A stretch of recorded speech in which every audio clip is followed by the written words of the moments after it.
imagine a thriving city in the heart of the Gobi Desert, suddenly abandoned and swallowed by sand for over 500 years. Its streets frozen in time, its treasures buried, its final moments shrouded in legend and terror. This isn't fiction. This is the story of Khara-Khoto, the Black City, and its catastrophic fall in 1372. We're in the late 14th century, in what is now Inner Mongolia, along the ancient Silk Road. Khara-Khoto sits at the edge of the merciless Gobi Desert, an oasis of civilization in an ocean of sand. For centuries, this fortified city has served as a crucial trading post, connecting east and west, where merchants exchange silk, spices, and stories. The city's name means Black City in Mongolian, though no one knows exactly why it earned this ominous title. Some say it refers to the dark mud bricks of its walls. Others whisper darker explanations. What we do know is that by 1372, Khara-Khoto has already lived through several empires. It flourished under the Tangut Western Xia dynasty, survived the Mongol conquests, and now finds itself in the crosshairs of a new power. The Ming dynasty has risen in China, and its armies are pushing northward, reclaiming territories lost to the Mongols. Emperor Hongwu, the former peasant rebel who founded the Ming dynasty, is determined to restore Chinese control over the old Silk Road routes.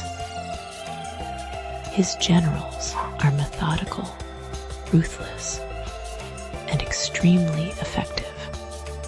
City after city falls to Ming forces as they sweep across the northern frontier. Khara-Khoto's ruler is a Mongol commander whose name has been lost to history, though some records suggest he was a descendant of the old Yuan dynasty nobility. He commands a garrison of several thousand soldiers and oversees a civilian population of merchants, craftsmen, and their families. The city's thick walls, built from rammed earth and standing over 30 feet high, have protected it for generations. Springs and wells provide precious water in the desert. Storehouses hold grain and supplies. The commander believes his city can withstand any siege. He's wrong. When Ming forces arrive in the spring of 1372, they don't attempt to storm the walls. The Ming general, likely a veteran of numerous desert campaigns, understands that Khara-Khoto has one critical vulnerability. The city's water supply comes from the Ijin River, which flows from distant mountains through the desert. This river is the city's lifeblood, feeding the wells and springs within its walls. The Ming forces begin one of history's most devastating siege tactics. They march upstream and start building. Day Day after day, soldiers pile earth and stone, constructing a massive dam. They're not trying to breach the walls. They're going to strangle the city by cutting off its water.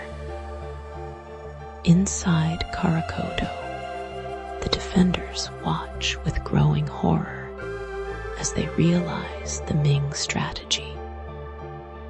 The Mongol commander orders rationing immediately. Every drop of water becomes precious. The wells that have never run dry in living memory begin to show their muddy bottoms. The springs slow to trickles, then stop entirely.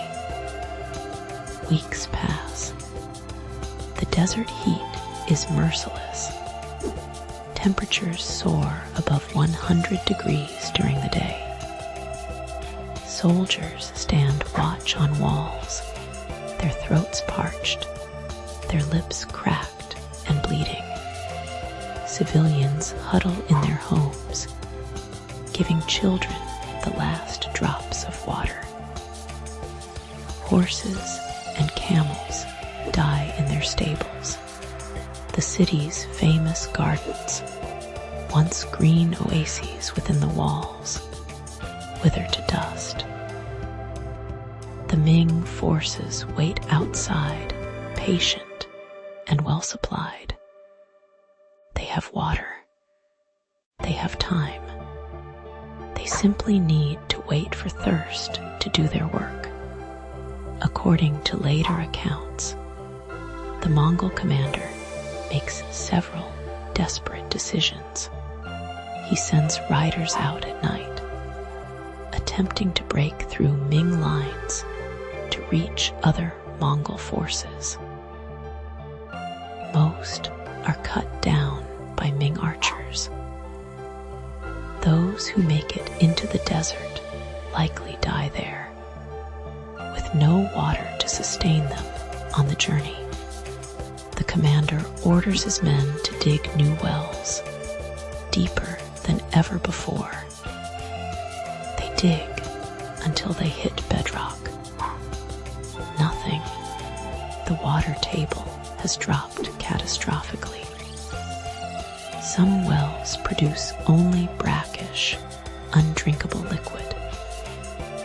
People drink it anyway and fall violently ill. Legend says that in the final days, the commander made a terrible choice. Rather than see his people enslaved or slaughtered by Ming forces, he would give them a different fate. Some accounts claim he ordered the remaining water poisoned. Others say he commanded his soldiers to kill the civilians mercifully before making a final suicidal charge against the Ming lines. What we know for certain is that Khara-Khoto fell in the summer of 1372.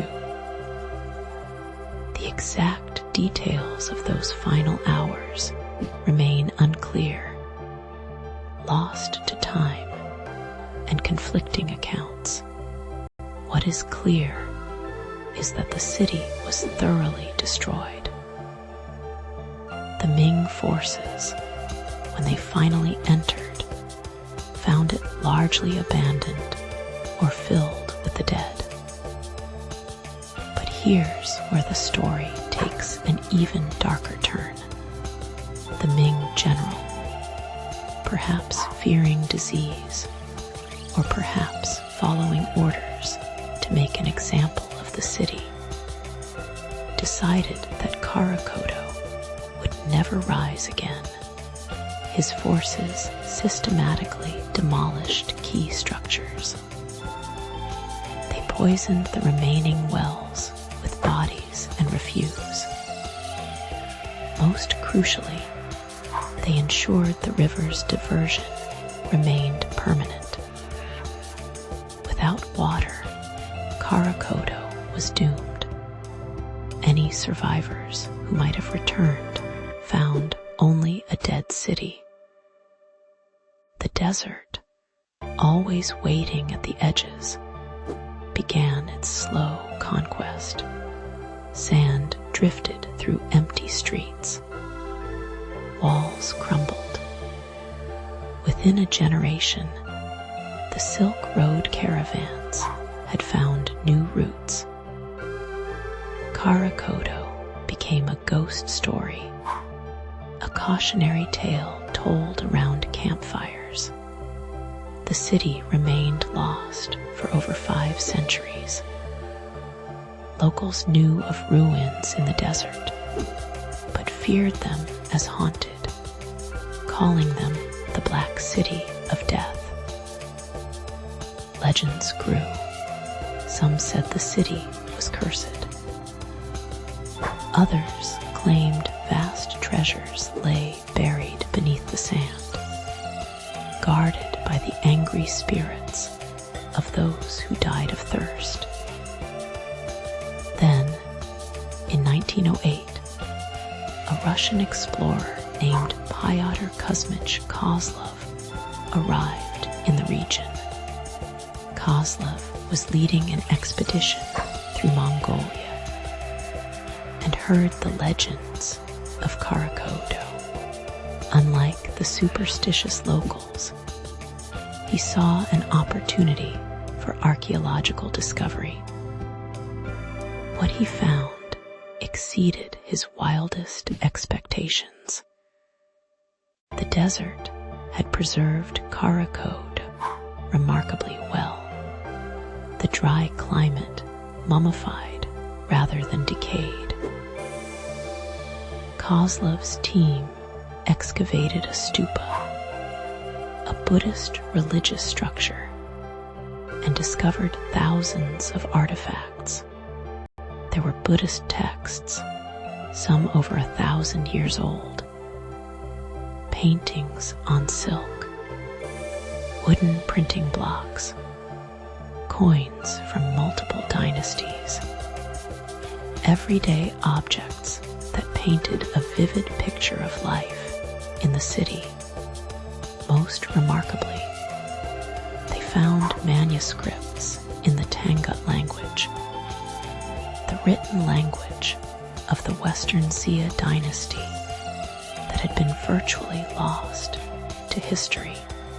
These texts would prove invaluable to scholars attempting to understand this extinct culture.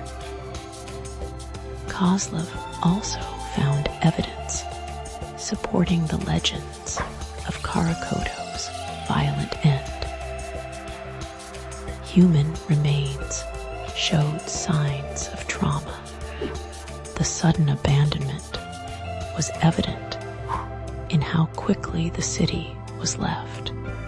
Homes contained possessions that people would normally take if they had time to evacuate. It was as if the city died all at once. Subsequent expeditions in the 20th century uncovered more. They found the remains of the dam upstream, confirming the siege tactics. They discovered mass graves outside the walls. They documented the sophisticated water management system that had sustained the city for centuries, all rendered useless by one strategic stroke.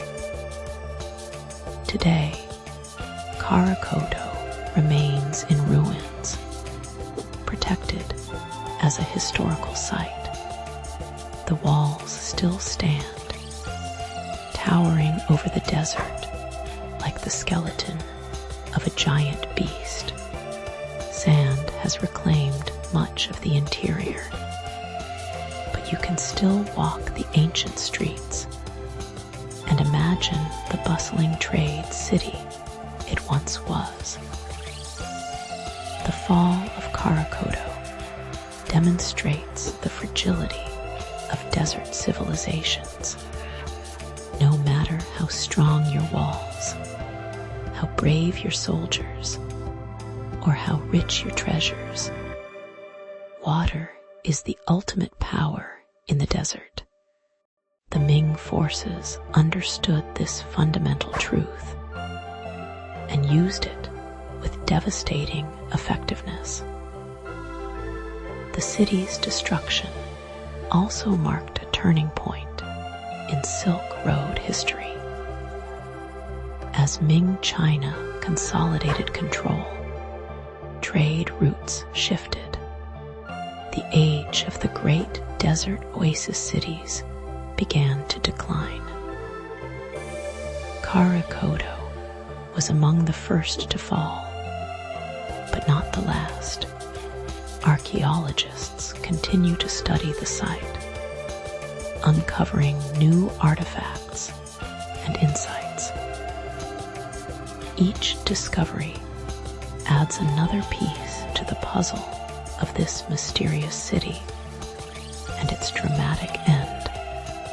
The treasures Kozlov removed now reside in Russian museums, providing scholars with invaluable resources for understanding medieval Central Asian culture.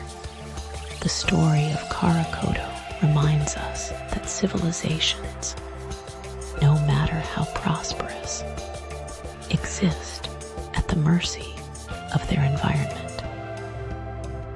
It shows us the brutal efficiency of siege warfare and the terrible choices commanders face when defending the indefensible. Most poignantly, it preserves the memory of thousands of people whose names we'll never know, who died of thirst in their own homes, betrayed by the river that had sustained them for generations. When you see images of Khara-Khoto today, with its crumbling walls rising from endless sand dunes, you're looking at a monument to human ambition and human tragedy. The Black City earned its name not through the color of its bricks, but through the darkness of its final days. And somewhere beneath those sands, the story of those last desperate hours remains buried, waiting for the desert to reveal its secrets.